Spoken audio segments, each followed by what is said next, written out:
This is the X-Zone Broadcast Network, broadcasting worldwide on broadcast affiliates and satellite program providers, including CNN Broadcast Network, Sirius Satellite Network, Star Media, Good News Radio Network, Angel Broadcast Network, Wiki Broadcast Network, and WPBN TV. For more information on the X-Zone Broadcast Network, visit us at www.xzbn.net.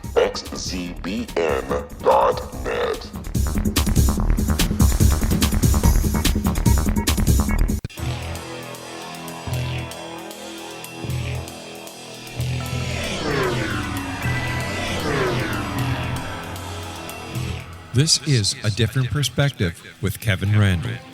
A retired U.S. Lieutenant Colonel, Kevin Randle has been studying UFOs for nearly 50 years. Kevin has investigated some of the most famous UFO cases in the world and has been consulted for dozens of documentaries about UFOs. Considered one of the leading experts into the Roswell UFO crash of 1947, Kevin has written more than 25 books about UFOs, including the recently published Roswell in the 21st Century. Now, here is the host of A Different Perspective, Kevin Randle.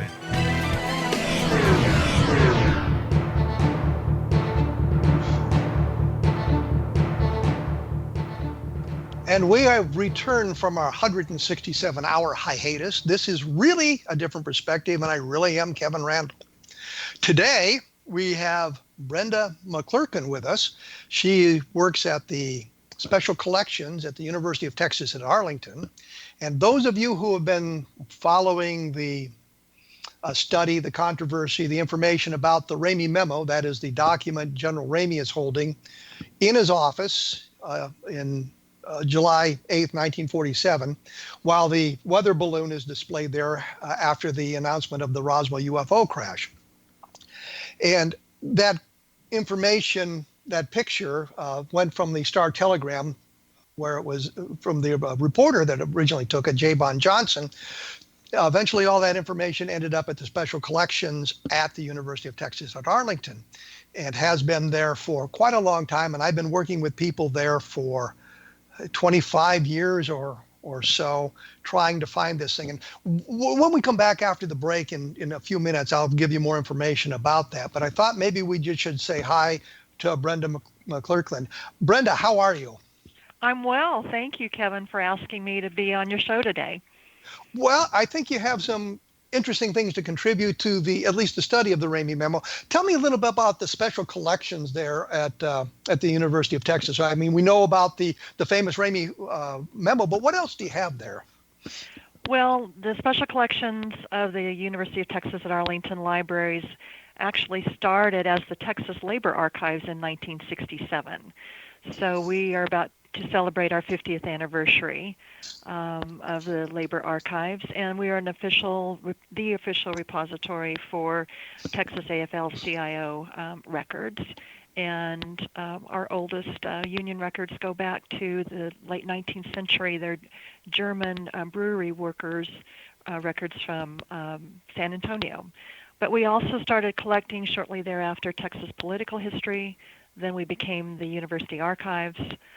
And in 1973 and culminating 1974, an attorney named Jenkins Garrett, who lived and worked in Fort Worth, but was also on the UT System Board of Regents in the Tarrant County Junior College District, gave the UT Arlington his Texana collection. And his collecting focus was Texas history, Mexico political history from 1810 to 1920, and the U.S. war with Mexico, 1846 to 1848. And his collection included not only book materials, but manuscripts, sheet music, sermons, speeches, military orders, graphics, and broadsides. And well, I've got to break here and ask you a question, because sure. This is March 8th. It's 2 days after the anniversary of the fall of the Alamo. Right. Did that collection include anything about the Battle of the Alamo or the people who were involved? Yes, it does. We have 3 foundation documents for the Republic of Texas. including the original broadside version of the Texas Declaration of Independence. We also have the first newspaper account of the fall of the Alamo, which was published in the Telegraph and Texas Register on March 24th, 1836. So that's a dandy. Well, and I'll just explain. A broadside is like a big sheet of newsprint that was printed and circulated, as opposed to really kind of a newspaper. Right, right. It was the vehicle to inform the general public of the news of the day. Right. And one of the things they did, I think Travis had written a letter from the Alamo. Colonel Travis had written a letter that was published as a broadside and circulated throughout Texas prior to the fall of the Alamo. Right. In fact, that issue of the Telegraph and Texas Register includes on the page 4 a copy of a letter from Travis. Well, we're going to have begging for help. Yes, we're going to have to take a break, and I promise we'll get away from the Alamo. Right. I say that to the audience who's tuned in to listen to things about UFOs and that stuff. We'll get back to the Ramey Memo. You can find more information about this at www.kevinrandle.blogspot.com. And if you're interested in the Roswell case, take a look at my book, Roswell in the 21st Century. We will be back right after these words.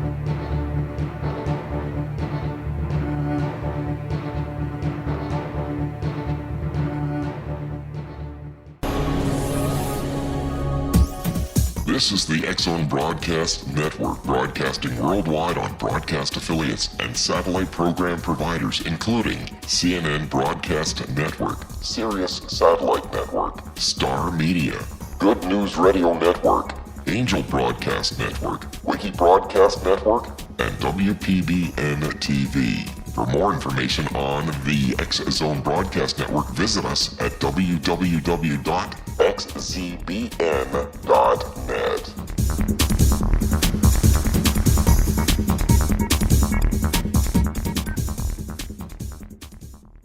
How would you like to be able to read other people's minds? Well, the next best thing is here. When you know how to read a person's name, you know how the person thinks, feels, and behaves. Each letter in our name holds a key to unlock our true essence. Our name contains both our gifts and challenges in this lifetime. Mnemology science discovers personality secrets hidden in the placement of the letters of our names, including the first and last impression people remember about us. Sharon shows us how to interpret the arrangement of letters as outlined in her book, Know the Name, Know the Person. Sharon Lynn Wyeth created mnemology science after 18 years of research and testing her theories, and has supported thousands of people around the world in understanding themselves and others better. You'll enjoy Sharon's unique teachings as she shares her system to learn the gifts behind your given birth name. Even if you don't like your birth name, there are jewels in this book.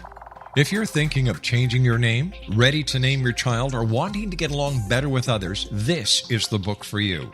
If you'd like to improve your relationships and change your life for the better, get the book today, Know the Name, Know the Person, or visit www.knowthename.com. That's www.knowthename.com.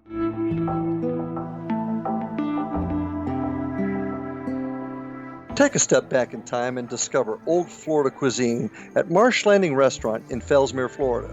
Enjoy delicacies such as frog legs, gator tail, catfish, and swamp cabbage, or enjoy the more traditional cuisine such as hand-cut Angus steaks, ribs, and seafood. Join us for breakfast with a southern flair featuring sweet potato pancakes, biscuits and gravy, and much more. Planning a party? Marsh Landing's private dining rooms can accommodate groups from 8 to 80 people. While you visit, enjoy the historic pictures, artifacts, and stories that line the walls. Marsh Landing is truly a unique experience. Marsh Landing Restaurant, 44 North Broadway in historic downtown Fellsmere, or visit marshlandingrestaurant.com. Marsh Landing, Old Florida cuisine at its best.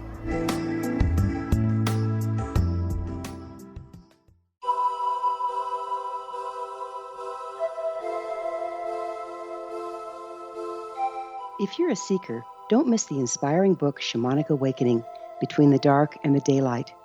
This remarkable work chronicles shamanic counselor and indigenously trained dream decoder Sandra Cochran's 35 years of experience with diverse wisdom keepers throughout the Americas. Sandy's initiations across the British Isles, Turkey, Greece, and Egypt, combined with her knowledge of symbology, psychology, and myth, influence her dream blog and workshops. Sandy offers private readings, sacred international journeys, a meditative CD, and her book, Shamanic Awakening, to encourage you as you navigate your earth walk and create a deeper connection to yourself. Find this and more at her website, starwalkervisions.com.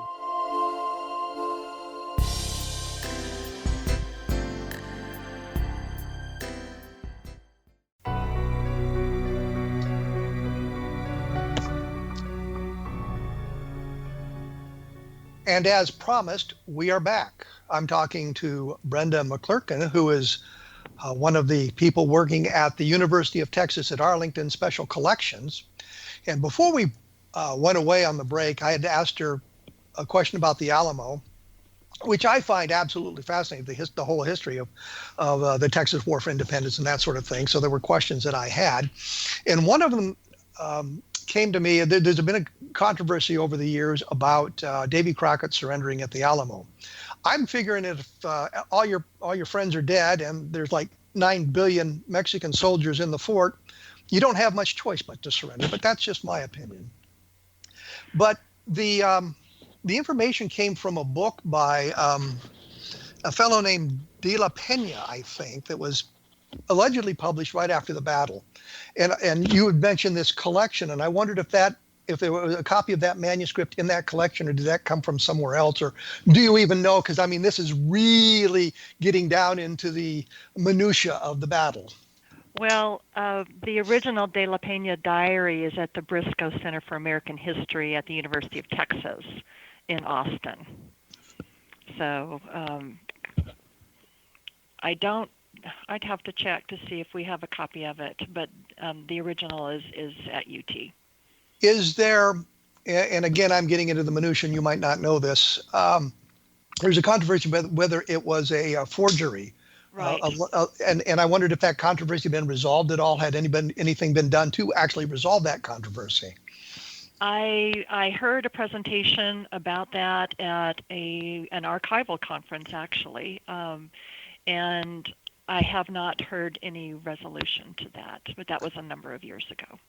Well, and that kind of gets us back to the UFOs, because there's been an awful lot of fake documents passed in the UFO community. And so I'm familiar with some of the processes of attempting to validate these things. And in fact, there was, and I'm going off on a tangent here again, there was a movie called Truth, and it was just on the other day, and it was about the controversy about George Bush's National Guard service, Air Guard service during the Vietnam War.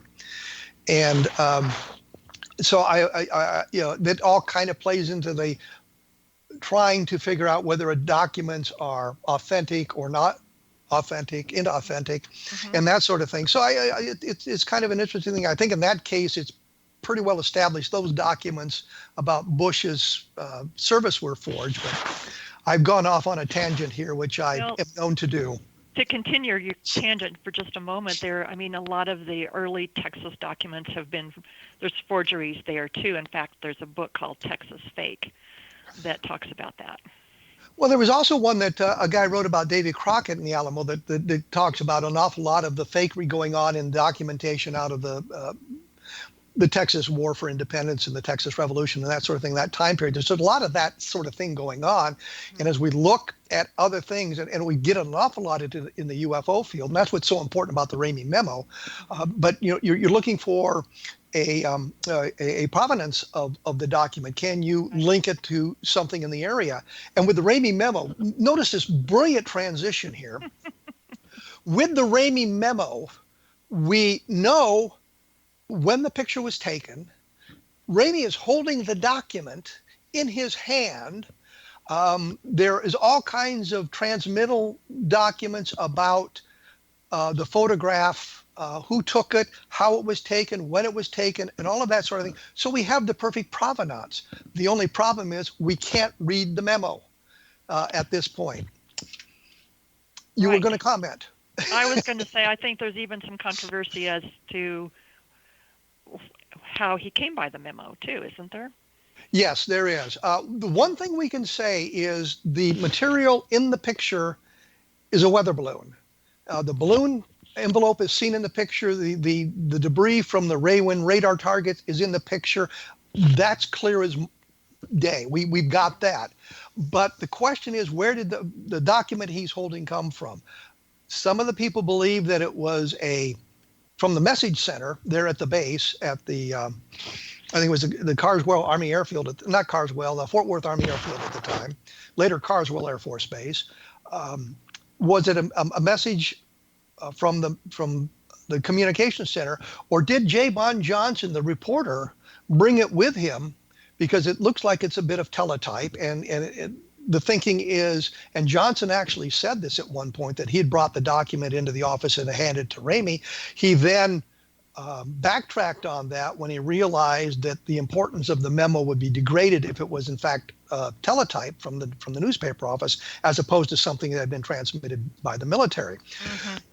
That provides us all with the way of getting to it. Now, 2 years ago, coming up on 2 years ago, yes, you, the university, David Rudiak, I was supposed to be there. I got ill and couldn't be there. Right. And a couple of gentlemen who were experts in photography and forensic analysis of photographic materials all went to the University of Texas. You helped arrange that.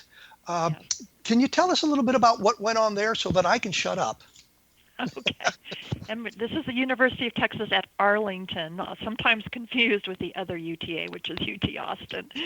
So is there a rivalry there? Do I detect a note of rivalry? No, but oftentimes we're confused. You just said University of Texas. I just wanted to clarify where you. I meant to say University of Texas at Arlington. You're between Fort Worth and Dallas, as opposed way down south in Austin. Right. Exactly. Okay. You contacted me, excuse me, and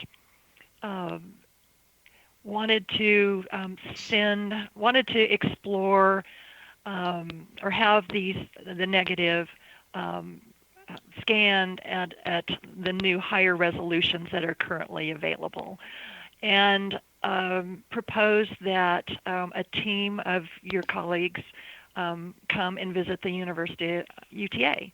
And the request was, we were asked to provide equipment by which the negative could be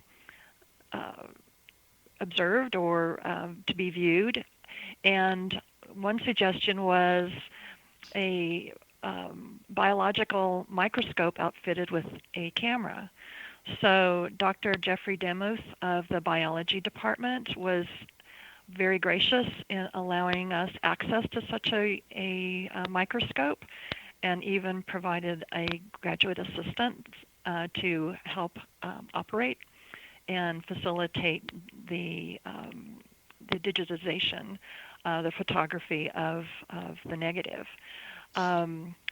Your team also brought their own camera equipment and special lenses, but we also had in the library a Scan Pro microfilm reader, which I think yielded the best results. So they took multiple photographs of this negative that was originally taken in July of 1947 by the photographer from the Fort Worth Star-Telegram. Right. The photo archives for the Fort Worth Star-Telegram were donated to the special collections. Right. At some point. Along with the copy, and the copyright was transferred at the time of the donation. Yes. That's an important point, because I think an awful lot of times these pictures are printed without the copyright message on them. Right. So Without proper attribution, yes. Mm-hmm. I've always tried to make sure that, and when people have asked me about it, I've said, you got to make sure that you get the special collections mentioned there as the holders of the copyright. We appreciate that. So, so you hold the negatives now. There's there's a total of 7 in the series. Do you have all 7 negatives?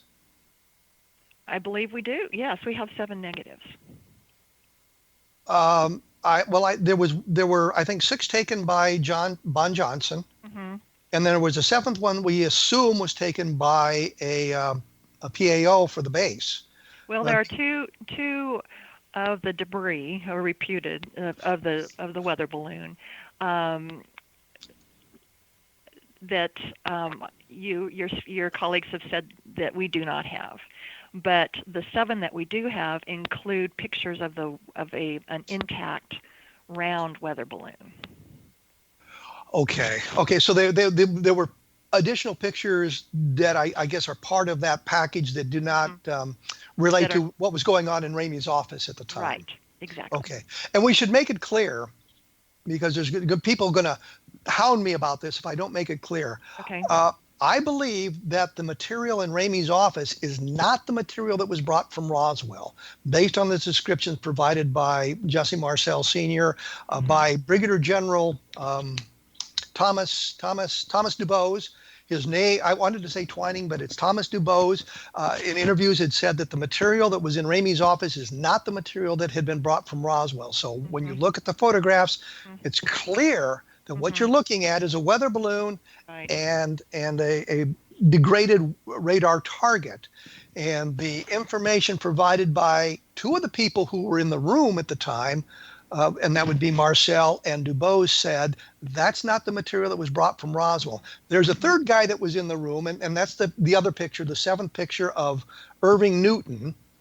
And he has said that when he got there, that's all he saw was the weather balloon. He doesn't really know anything else about that. So there are those pictures there. You have those. These were scanned in various conditions, various lighting, various contrast, doing all kinds of on various pieces of equipment, and they ended up with a large number of photographs, didn't they? Yes, they did. And it was, I have to say, it was a real joy to have the team here.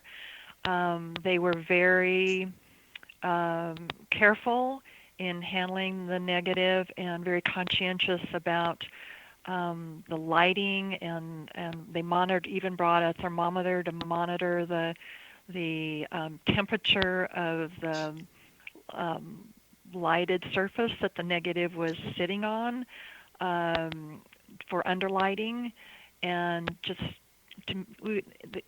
they were intensely concerned about maintaining the integrity of the negative and not causing any damage to it. So we greatly appreciated that. And one of the things that was accomplished here, which is really not all that important, was they were able to get the full negative. And oftentimes when we see these pictures published in books and things like that, it's only part of the center of the negative, you might say. And there's a lot of other details around the photograph that are on the pictures that they were able to secure at that time. Right. They were here 2 full days.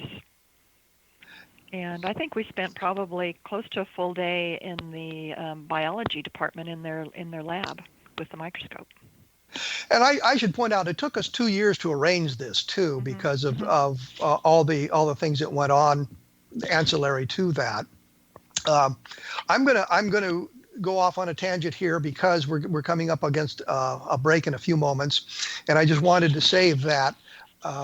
And we'll get more into this a little bit later, that a website is being created so that anybody who's really interested in this can get the highest resolution scans. They can see what went on. They'll get a lot of information about how all of this progressed at the time. Right.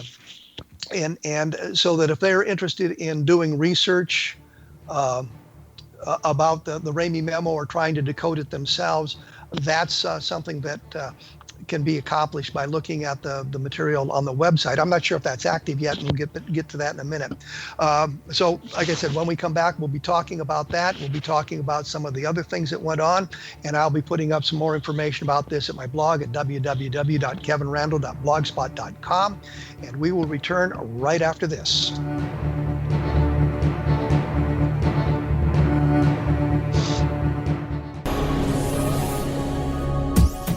This is the X-Zone Broadcast Network, broadcasting worldwide on broadcast affiliates and satellite program providers, including CNN Broadcast Network, Sirius Satellite Network, Star Media, Good News Radio Network, Angel Broadcast Network, Wiki Broadcast Network, and WPBN TV. For more information on the X-Zone Broadcast Network, visit us at www.xzbn.net.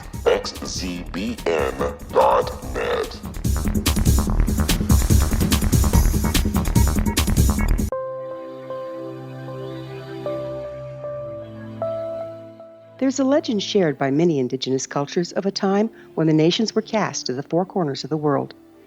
Each nation was given a body of sacred knowledge that held a different portion of the truth to preserve.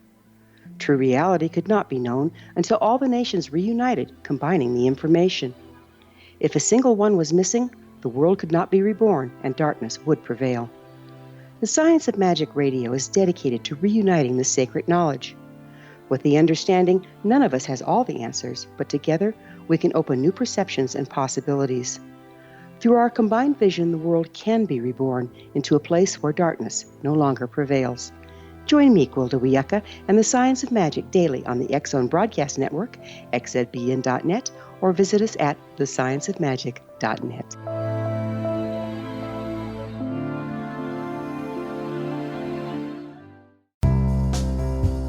Gibbs A. Williams, Ph.D., is a practicing psychoanalyst, supervisor, researcher, and author in New York City. Much of his life has been dedicated to understanding nature and the uses of meaningful coincidences or synchronicities. His radical and original non-Jungian, non-mystical, non-magical theory of synchronicities illuminates much of the fog surrounding this challenging and perplexing topic. His ideas and manners are fresh, presented in a style that is both entertaining and highly informative. He is also an expert on crisis intervention, specially focused on violence reduction for the police and citizens, mastering anxiety, frustration, and stress without the use of medication, and effectively preventing and treating heroin addiction.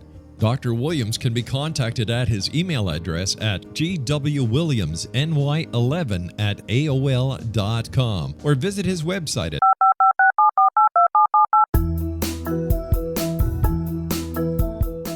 Did you know that when you're on the road with limited data or Wi-Fi, you can still listen to the X-Zone Radio Show with Rob McConnell, The Science of Magic with Gwilda Wiyaka, X-1, Dimension X, Space Patrol, and every minute of the X-Zone Broadcast Network by calling 213-401-0080, courtesy of Audio Now.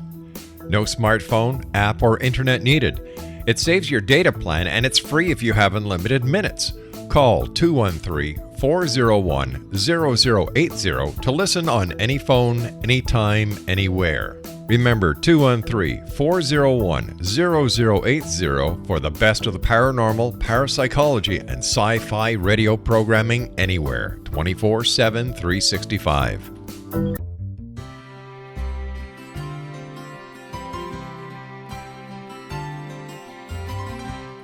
True healing must address 4 levels: physical, emotional, mental, and spiritual, for us to live joyful and productive lives. We tend to treat 3 of the 4, leaving the spiritual languishing. If you're tired of the same dysfunctional patterns cropping up in your life, Soul Balancing is for you. Trixie Phelps, owner and founder of Soul Balancing, is a naturally gifted energy healer trained in numerous esoteric forms, including shamanism. Trixie has created a powerful modality that safely and effectively clears your energetic field. A soul balancing session can remove interference, heal trauma, and restore your hope. Contact Trixie for a life-changing long-distance session today, www.soulbalancing.world.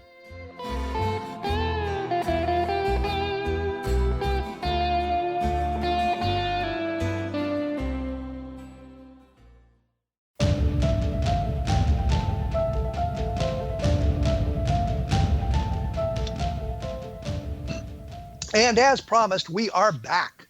I'm talking with Brenda McClurkin, who is a team member at the University of Texas at Arlington Special Collections, where the negatives for the Ramey Memo are being housed. And I thought before we get to the website and some of the other things, I would kind of give a brief history of how I got involved in this sort of thing, which comes many years ago. When I began the Roswell research, we learned that, of course, there were these photographs that had been taken in Ramey's office, and I was trying to trace them down. And the original message, copyright material I had said that it was from the Bettman Photo Archives. I wrote to them and they said, no, those pictures had been gone somewhere else. And I knew that it had been taken by the fellow at the Fort Worth Star Telegram. And I asked them about it. They pointed me to the special collections. I wrote to a woman there named Betsy Huden. And this was like 1989, so it's a long time ago. And she said that somebody else had just been in there looking at it, and he was the guy that took the photographs, which was J. Bon Johnson. Oh, okay. And I had asked if she could tell me how to get in touch with him, and she didn't feel right about doing that.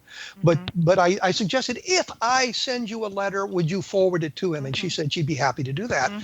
And she did, and he called me, and then we got involved in this. About the same time, I know Don Schmidt was talking about being able to actually read the memo, to read the memo.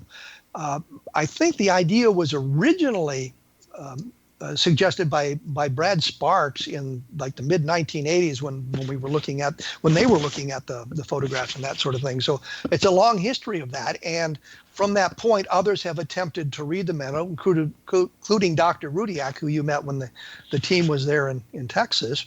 And there's other. Bon Johnson had a team that he was trying to get to look at the photograph and that sort of thing. And there's been various interpretations of it, but it's one of these things where you're kind of looking at it and you might see what you want to see. You know, it's kind of a faces in the cloud type thing for some of it. I know David Rudiak disagrees with that. He thinks that he can read it pretty well. And the whole purpose of this activity then was to see if with modern technology and better capability of scanning the materials and everything that we had, could we resolve it to a point where it could be read? And some of it can be read. I mean, with the magnifying glass, you can read some of the words and they're very clear, but the way he was holding the photograph, and by the memo, and by that I mean Ramey, and the way he was turned to the camera and the distance from him to the camera, I think one of the team members, Simon, said if he'd only been a foot closer when he'd taken the photograph, we would have a better chance, or if it was just a little bit more straight on. But you know, that was a thing that they were attempting to do down there with the assistance of the people there. And like I said, there's a website under development, and I don't know if it's up for public scrutiny yet or not. Do you know what the status is? It's very close. It's very close.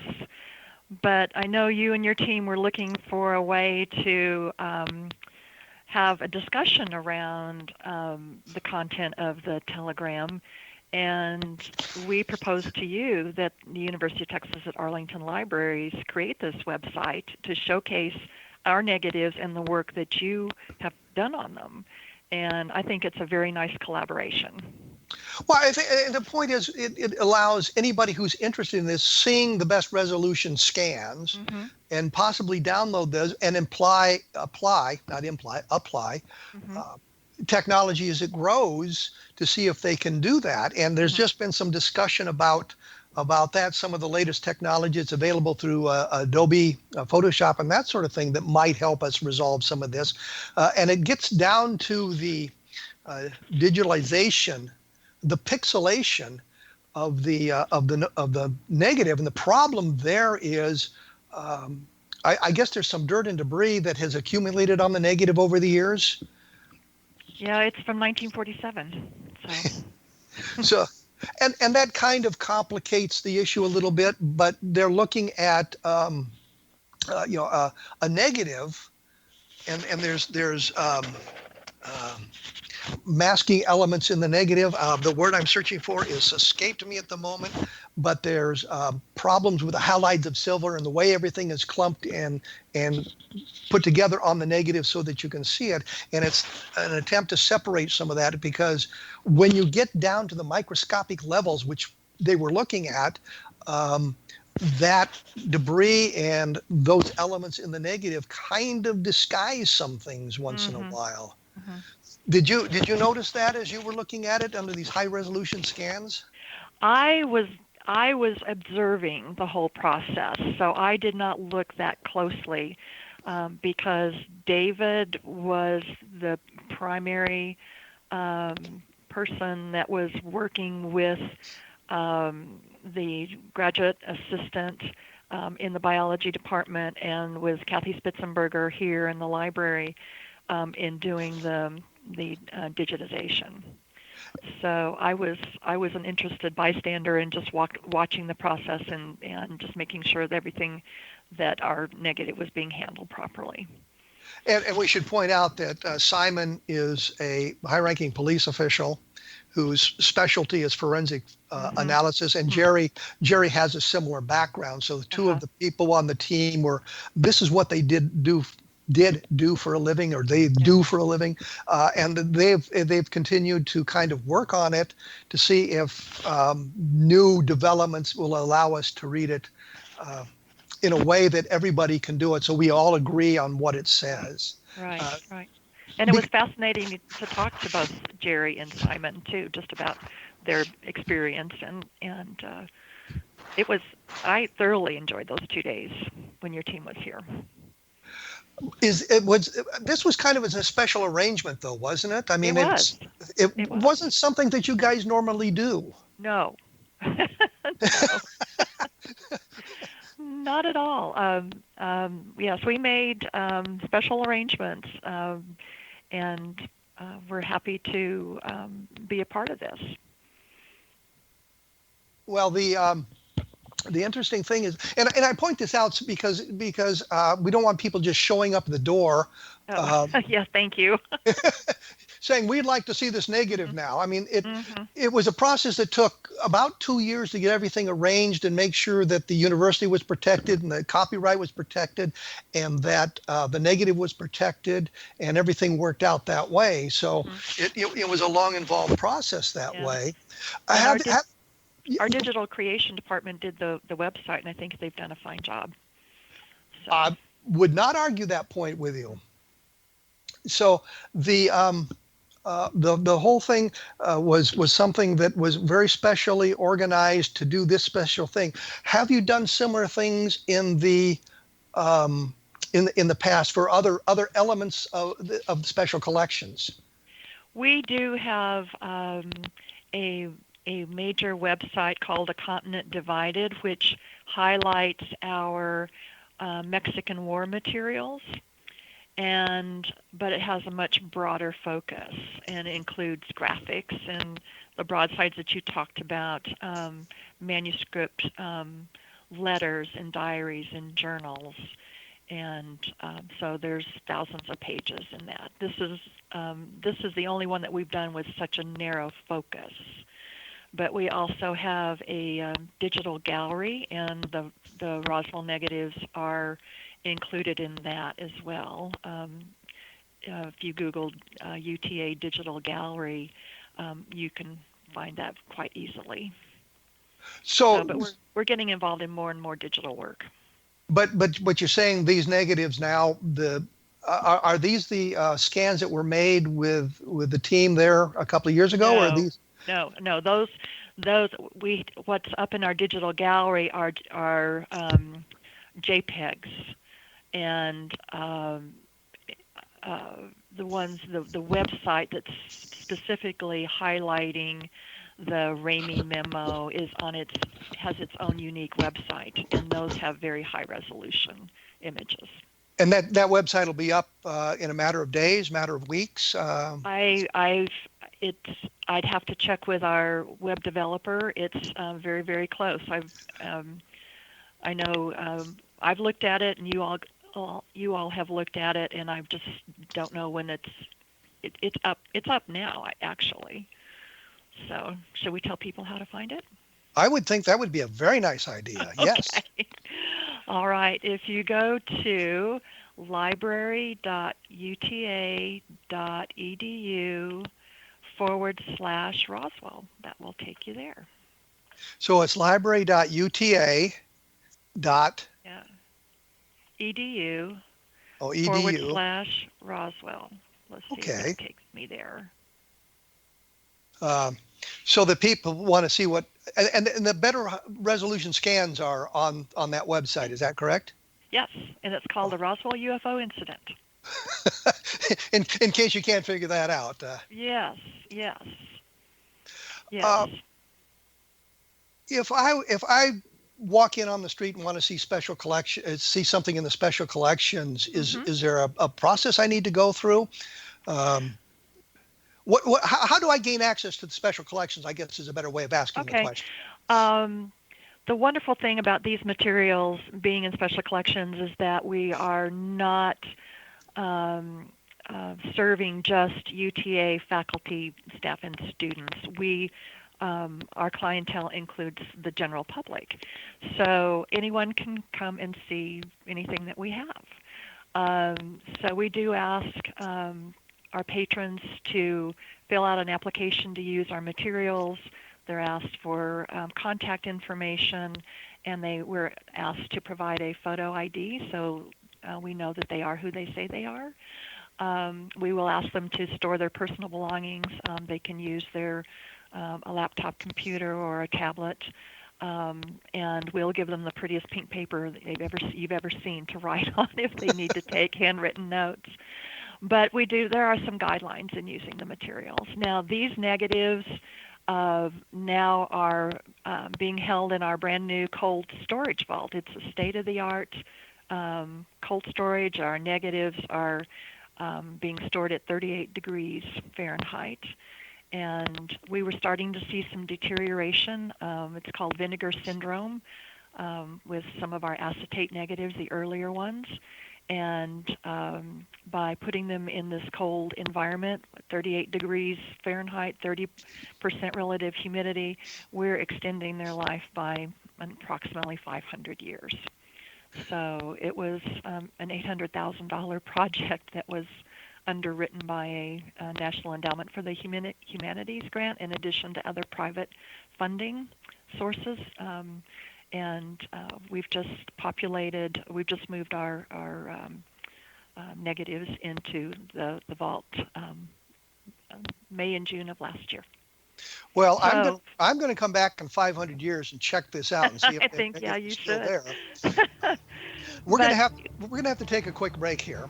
Okay. And before we get to our last segment and chat a little bit more about this and maybe give some more information about the Ramey Memo. And I will put this information, especially about the contact information, up on my blog at www.kevinrandle.blogspot.com so that people can use their computers to look at this stuff and suggest that if you have something you want to look at the special collections, as someone outside, that you contact the special collections before you just show up at the front door with your request. Right. Some materials, things that are in cold storage, we have to wait 24 hours.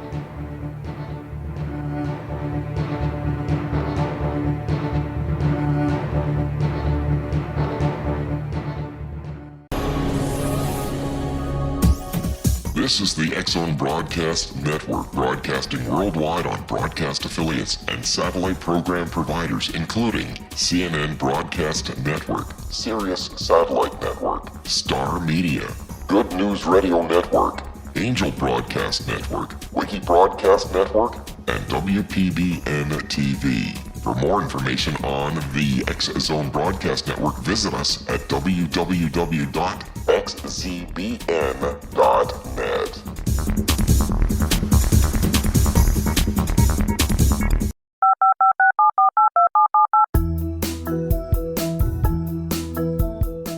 Did you know that when you're on the road with limited data or Wi-Fi, you can still listen to the X-Zone Radio Show with Rob McConnell, The Science of Magic with Gwilda Wiyaka, X-1, Dimension X, Space Patrol, and every minute of the X-Zone Broadcast Network by calling 213-401 0080, courtesy of Audio Now. No smartphone, app, or internet needed. It saves your data plan and it's free if you have unlimited minutes. Call 213-401-0080 to listen on any phone, anytime, anywhere. Remember 213-401-0080 for the best of the paranormal, parapsychology, and sci-fi radio programming anywhere, 24/7, 365.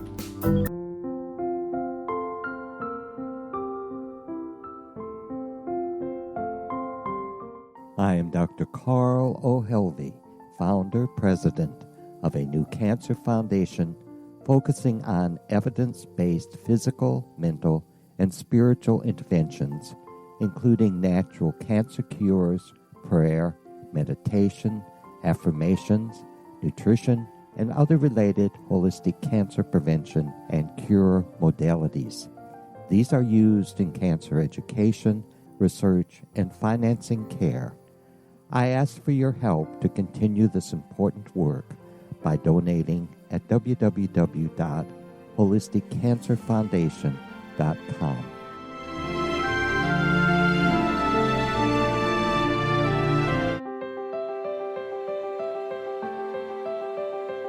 Wouldn't you love to know the secret to everything? I'm Dr. Kimberly McGeorge, and on The Secret to Everything, we will merge the practical with open investigation into all realms of the mysterious. We will talk to cutting-edge alternative health practitioners, those who inspire and motivate you in business and life, and of course, we will share stories of the paranormal, conspiracy, and cryptozoology. You will transform because of the frequency I carry, the frequencies my guests carry. Life may never be the same after you listen to this program, for the secret to everything is for you, the listener, for those who desire more in every area of their lives and believe that it can still be found. Listen and discover thesecrettoeverything.com.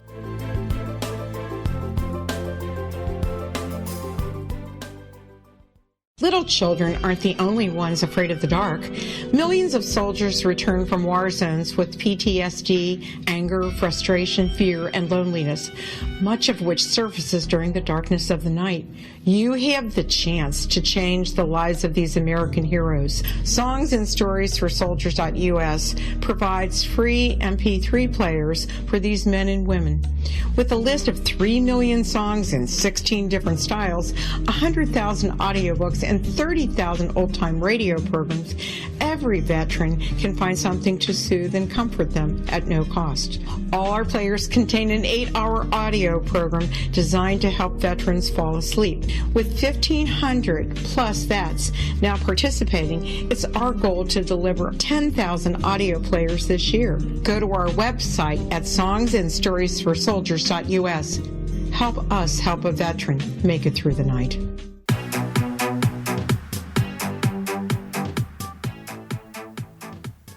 And as promised, we have returned. I'm joined with Brenda McClurkin here from the University of Texas at Arlington Special Collections. And when we went away, we were talking about how the average person could get in to see some of the materials in the special collections. And I wanted to make sure that we got that in completely.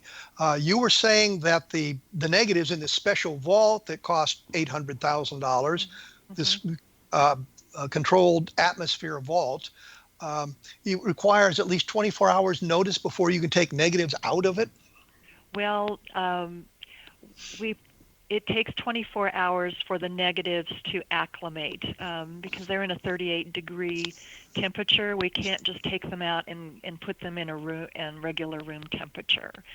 So we do pull negatives every day, and we have a highly complicated system of making the transition. They go into a picnic cooler, really, is what it is, and they stay there for 24 hours until they come to room temperature, and then we can make them available. So it's always a good idea to let us know in advance that you're coming, that one's coming, and what you're interested in seeing, so that helps us do a better job in preparing for our patrons' visits. So, like I said, I mean, we want to make sure everybody understands that, you're obviously willing to share the materials in the special collection with anybody who'd like to see it. Mm-hmm. But as a courtesy, you should announce that you're coming. You shouldn't just decide, let's go to the special collections today and see what we can see. Right. But make some arrangements before you get there so that you can see everything you want to see in the proper time frame. Let me put you on the spot here. Okay. Since you've had a passing interest in the Ramey memo, what do you think about the whole thing? Oh, in what way? What I see in the photos, does not look like UFO debris to me at all. So, are you talking about the text of the memo? Well, itself? I'm thinking about mostly the whole. Is it possible that there was a UFO crash at Roswell and some of the well, obviously the material in the photograph is a weather balloon. I mean, that's a given. I mean, nearly everybody says yes. Some people think that some of the real debris is hidden among the weather balloon debris. I think Jesse Marcel actually said that they put brown paper over some of the debris and to disguise it and then scatter the weather balloon stuff on top of it. Oh, on top that of it? sort of that sort of thing. But I'm thinking more the general idea. You're not really a UFO person, but you kind of the idea that there was a UFO crash at Roswell. Is this something that you consider as being possible? Well, I guess anything's possible. I don't really have an opinion. I'm interested in the historical evidence as a historian and an archivist, and documenting what's there. It's interesting to think about if there was a UFO crash, what happened to that debris and to the aliens that were allegedly on board. So it's an interesting conundrum. And, well, that kind of spins me off into another question here, because you say as a historian you're interested in the history of it, but if you're looking at, say, the Texas Revolution materials, do you have a more interest in that kind of thing, or are you still looking at it from a kind of a different perspective, to coin a phrase? Well, I guess with the Texas Revolution, I have a great interest in that. I'm not a native Texan, but I got here as soon as I could, and I love Texas history. And there's so many more sources of that information as far as the documents, printed sources. There's correspondence and diaries and journals and maps, and it comes in so many different formats. This is, I mean, it's a huge incident, and it would have tremendous impact if it was verified. But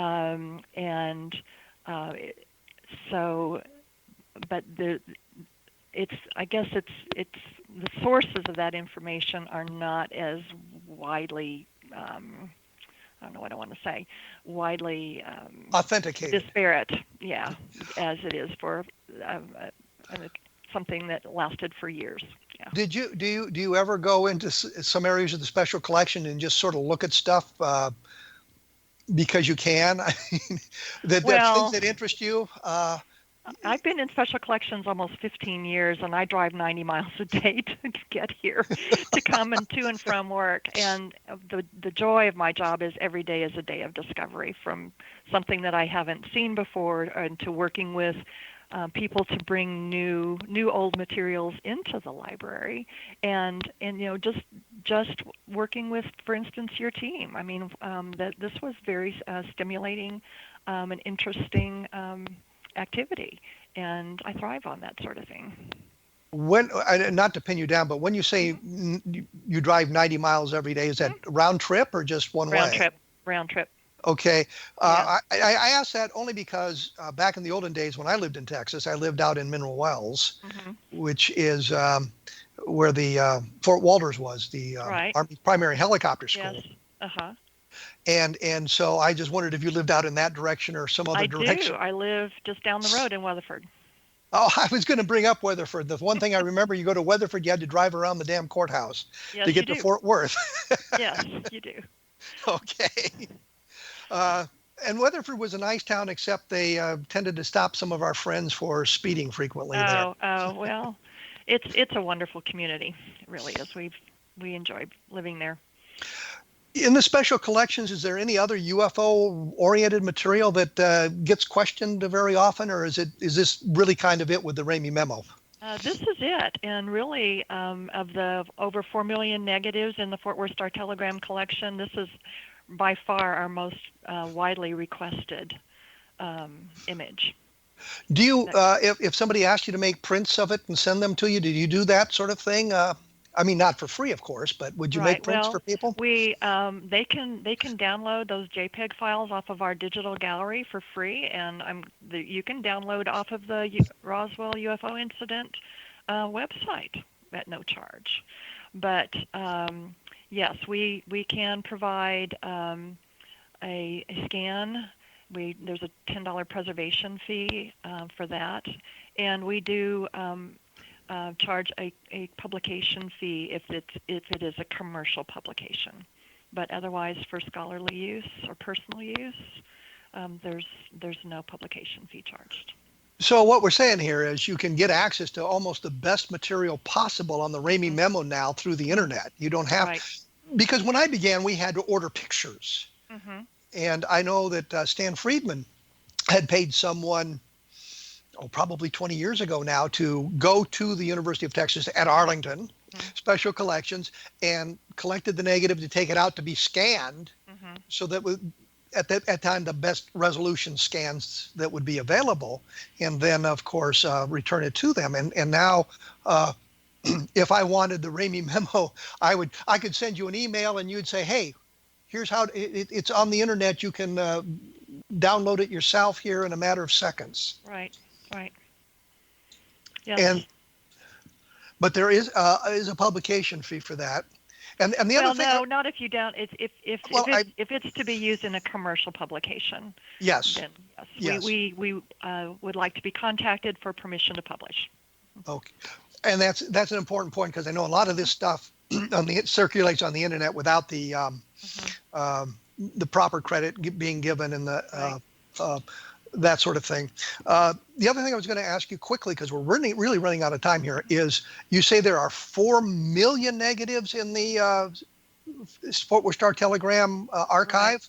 Right, and it's we haven't counted every one of them, but we estimate at least 4 million, and some have estimated 4.8 million. We've got over 5 million negatives in our collection, and that's why the cold storage vault was an imperative for us, or we were going to lose our history. What's the earliest photograph you have? We have some daguerreotypes that date back into the 1840s. Oh my Lord! Mm-hmm. And the Star-Telegram? Not in the Star-Telegram, no. Our photo collections, yeah. In the Star-Telegram? In the Star-Telegram, we have negatives going back to the mid-1920s. They're glass plate negatives.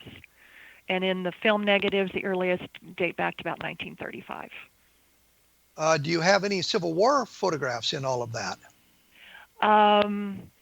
Yes, we do. And a lot of the Civil War materials we have some that were copied by the Fort Worth Star-Telegram, but a lot of those images are nestled into collections of personal and family papers too.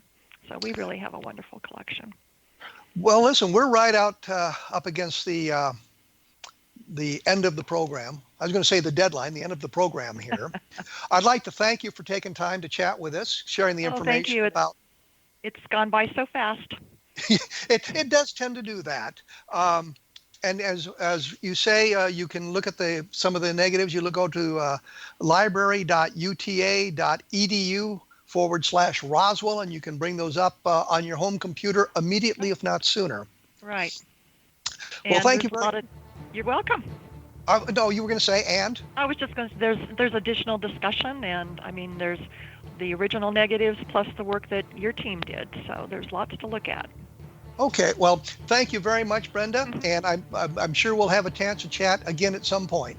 I hope Thank- And as I say, I'll have more information about this up at my blog at www.kevinrandle.blogspot.com, and take a look at the other fine programs on the X Zone Broadcast Network at xzbn.net, and you can take a look at what other people are talking about on all of that. We will return in 167 hours with another show.